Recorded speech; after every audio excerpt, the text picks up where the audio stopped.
Meet the team that doesn't just talk about impact, they ignite it. Jim Morris and producer Rachel. Energy, Yay. energy. Still obsessed with this, but yet still can't hear it. Hi. I was going to say, I'm feeling energetic this morning. I don't know if it's 2 cups of coffee in, or the other day you were talking about get out and get the sunlight. I was out this morning looking in the sunlight. So maybe that's what gave me some energy. I think so, for sure. I definitely think there's something to it. For sure. How are you feeling this morning? You doing I'm all right? good. Yeah. In a couple days, I'll be packing up to leave again. So I'm sort of like, Yeah. you know, like, let's get the laundry done. Let's get this stuff done. When I came home the other day, they still had stuff out from when we went on like a trip together, like camping. And I was like, oh God. So it's just going to be like my stuff that I'm bringing home on top of this stuff, on top of this stuff. And so I'm just sort of letting it go. I think in the past, it's okay. I would be like, oh my God, I have to get all this stuff done and put away because no one else is going to do it. And it's like, whatever. If no one else is going to do it, no one else is going to do it. That means nobody else cares. So like, you know, I have to really figure out where my energy needs to go. And it's not on cleaning today. So look at that. Producer Rachel. I love it. Coming out the gate hot this morning. Putting up those boundaries. I like it. Hey, well, that's the thing, right? Like at the end of the day, it's always one of those scenarios where what is the cause? What is the effect if I do something or if I don't? And in this instance, you've got a lot going on right now. You're going to be traveling again for a while. Like, you know, doing that today, it's not a huge negative effect if you do it next week or you do it before you leave, right? Now, maybe you have to pass it off for 4 months from now. It'll probably be in 2 months, but we'll figure that out whenever I have to come home again. Call your organizer back. You also know this. I know she is. I did book her and the cleaning lady for when I come back the next time, because I think I'm 2 weeks in Chicago and I'll be back home for like the kids in school and all that stuff. But you know, and you know this too, it's almost just like I would just hurt my own feelings, right? I'm just creating a scenario that I feel like needs to happen, right? Like I feel like this needs to be clean. And it's like, but what, like, who cares? But why? Why is that so important? Why is that going to start like friction or a fight or whatever it is? Like, just take a step back and be like, is it that important? No, it's just stuff. Who cares? You are on a roll this morning. This topic is like, I could give you 55 different scenarios where I've had to talk to myself through this exact thing. And I'll give you one that's super stupid. My wife, like, when the toilet paper rolls, not when it's out, like I just change it and she doesn't, right? And it's just something I do. But like, what really matters in that? So, like, we're talking about a toilet paper roll. Like, does it really matter that I change it? Like, does it really matter if there's not a fresh roll on there for 2 days because no one used that toilet in the house? Like, you hear how stupid this is as I say it, right? And it's like, none of this matters. Why would we even talk about the damn toilet paper roll, guys? Okay, but like, side note, can you explain to me why it always runs out when I'm using the bathroom? Why does it always run out when I'm the one? Like, so of course I have to change it because I'm the last one that, like, it makes me insane. I'm like, how is this physically possible that it's perfectly counted out each time that I'm the one to use the last fucking thing on the toilet paper roll? And they always market it. They market it like 1,400 tickets or something. And you're the 1,400th. Yeah, it's just me every time. But you're right. It's like, I think that a lot of times we get like so hung up on something, and it's like, God, there's so much more important things in this world to think about and worry about. Why is that the thing I'm going to bring up? So yes, I get to change the toilet paper roll and ... Like, here's my award today. Like, who cares? It's like, I wonder if it's something that has to do with the brain, right? Like, I'm not going to sit here and tote some fake facts or something I read and didn't, you know, look it up to make sure it was credible. But like, I wonder if there's something that's like, we get in these silos, right? Because I mean, we've all been in silos and mental silos, or like, I mean, I remember back in corporate, you know, it was like, you need to fill this out by 9 a.m. on Thursday. And I literally fired someone because they sent it at 9:08. And I look back and I'm like, I was such an idiot. Like, 8 minutes, like, what that point that I was trying to prove was to make myself feel better that I had control, to make myself feel better that I had a position, a title. That was such poor leadership, right? Like I should have called the person and been like, hey, do you need help? What's going on? Did you miss the deadline? Because if you missed it and you weren't paying attention, you weren't listening in our meetings and our lead ups and our reminders via email, then that's a problem, right? Like you're not reading emails. What if a client emails you? What if accounting emails you and they need billing information? We don't bill it. We lose the set, right? Like that's a problem and we can address that. But sending something 8 minutes late and me firing you, like it's such a bad decision. And again, we're talking, 15, 16 years ago, but like I was in this silo of I needed this and it didn't really matter. And in the crazy part, because I remember reflecting on this about 6 months later when it happened, the crazy part of all of it was, and this is where I did beat myself up a little bit. And I still feel bad about it now, like 16, 17 years later, but I didn't even open that. Like I didn't even look at those reports until 4:00 that day. So I fired someone on a principle, on a silo that made no sense, that was just feeding my ego or whatever. Stupid, right? And I think we get in these little silos in everything, right? It doesn't need to be business. It doesn't need to be personal. It can be a mix. It could be relationships, right? Like and this is something that I have a problem with, I'm working through. I hit it off with someone, like I'm all in on that person. And it's like, well, I don't even really know that person, And it's like, well, I had this little silo of we're going to do this together. We're going to partner on this and this is going to happen. And then I get to know them and I'm like, well, that's not the best use of a partnership. They know a little bit about this, but they're not an expert. And we're actually both visionaries. Like we need an operator here. So like, this is terrible if we're going to go into business. Right. And that is like a silo that I'm just focused on and it ends up burning my energy. So as I try to get out of these, I'm always like, why do I go into these? And then as I talk to people and we coach and we advise and inside the accelerator, I'm like, I keep seeing these patterns of people going in these silos of things that really don't matter at all and don't have a huge impact really at all if they get done or don't get done.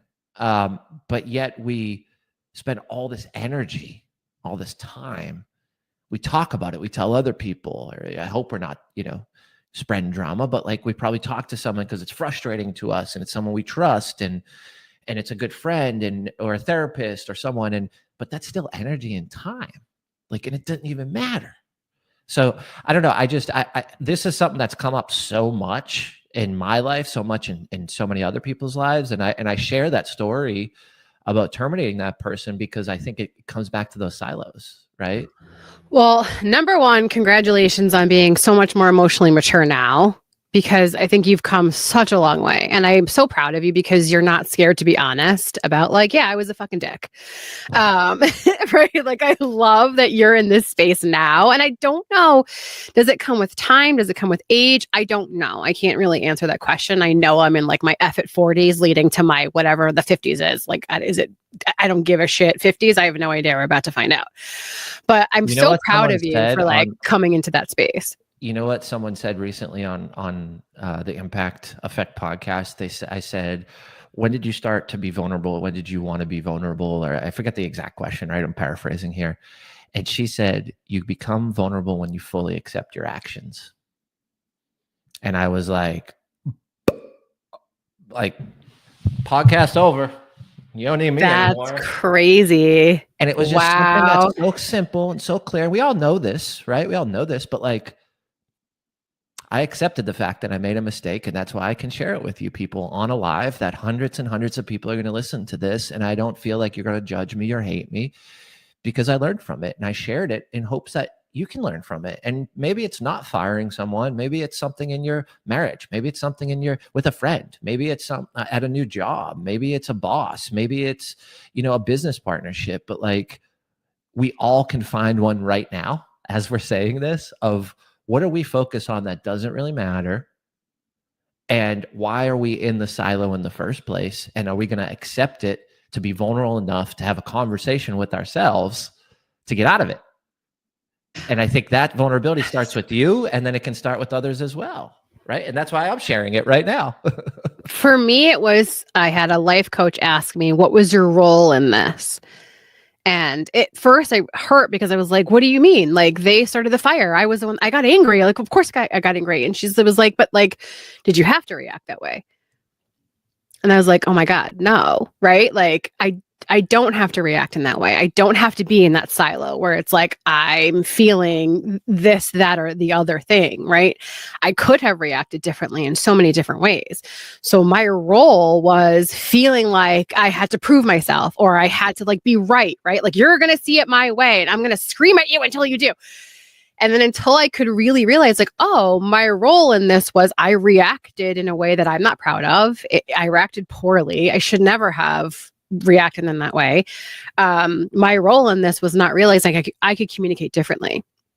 And I think that, like, once I started to realize that, everything started to shift, right? Like, I don't have to be mean. I don't have to fire the person. I don't have to react this way. I don't have to start a fight with my husband, right? None of those things have to happen, because it doesn't protect your peace, right? Like, you just escalate something that is so small into something that just doesn't matter. And more so people get involved, or more people have opinions, and it becomes it's like the snowball, right? Like, it just grows on you and grows on you and grows on you. It's like, this is so dumb when you look back on it. It's funny you say that about reaction, because literally yesterday, and I know I always have stories from yesterday, but I promise I'm in this whole boundary thing and protecting energy. So a lot of this stuff comes up, but the reaction piece, I had a woman on a real estate deal reach out to me. Okay. I was on a training for Impact Effect Accelerator. So I'm locked in doing what I'm doing right now, right? Got the cameras, got the mics, everything's good. I'm rolling, crushed it, by the way. It was on bold creation, being disruptive, like, talk about liquid death. That was the example I used. How they're bold creation, right? Like, calling water liquid death. Let's be, how much bolder can you be? She texts me. It was 36 minutes that went by where I didn't answer. Her next text message, and I'm going to read it right now because I don't want to paraphrase this. I want to be very transparent. Was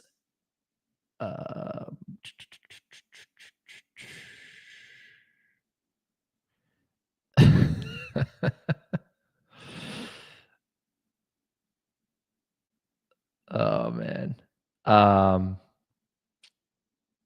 You must not be in the office or on vacation. I can send over what we have and get it signed, but we all need to agree on it. So it sounds like you're taking today off. 36 minutes of no response. Now, Jim Morris, 20 years ago, would have said, honestly, what came to mind right now is like, oh, that's fucking funny. Let's get a deal done. I'm actually on vacation. So no, like, I would have been an asshole. Like, I would have just been just a jerk. And I just said, hey, thanks for being patient with me. And we did a deal. So if I reacted in a way that pissed me off, I mean, let's just face it, right? It's like, I'm over here trying to get everything done today, working my butt off. It's been a shitty morning, just be real, right? Like, yesterday I wasn't the best in the morning. I'm doing multiple things. I've got the kids. Like, first I saw the text come in because I do have it like sitting next to in case there is an emergency with the family, or like my wife calls 3 or 4 times, because that's also happened before. And I was a little bit delayed. Nothing bad ended up happening. We ended up saving a scammer situation. But so like, I saw it and I was going to be the first response. So it pissed me off. And I could have responded and reacted in a way that never would have served anybody. We would have never done a deal. Now we're doing a deal together. And was it right that she said that? No, but I don't know what's going on in her life. She could need this deal closed, or this client could have 5 other offers on 5 different other properties. And, like, who knows what's going on? She may need this money to pay her kids diapers this week. Who cares? Like, I have no idea. So I just thought that was an interesting. It is. And it's huge, because it's like, is me getting out my aggression via text back to her the most important thing than getting this deal done? No. So we move it forward. How do we move it forward? And I mean, everybody out there right now watching, there are people in your life, they're going to test you. And it's like, are you going to fall into the trap of doing something, saying something that you're going to regret later? Or are you going to just sort of sit back, take a breath, and just like, how do we move this forward? How do we be amicable and like keep our peace and move this forward? I think there are some people that are addicted to that drama, that like are happy to cause that drama. I'm just not in that space. I just I want to protect my peace and I want to keep moving forward and keep making great things happen. So what can everybody do today? Like in that space, like what can we give them to do today to think about? Deflect if you feel it's personal. There's probably a better opportunity if you act as if it's not personal. Right? Well, I know exactly what you said is like, you don't know what's going on in that other person's life. So like maybe they're baiting you for something bigger, but like you don't have to take the bait. How you react is actually really in your control. You don't have to take the bait. That's it. Don't take the bait. Don't take the bait. All right, everybody, have an amazing day. See y'all. Bye.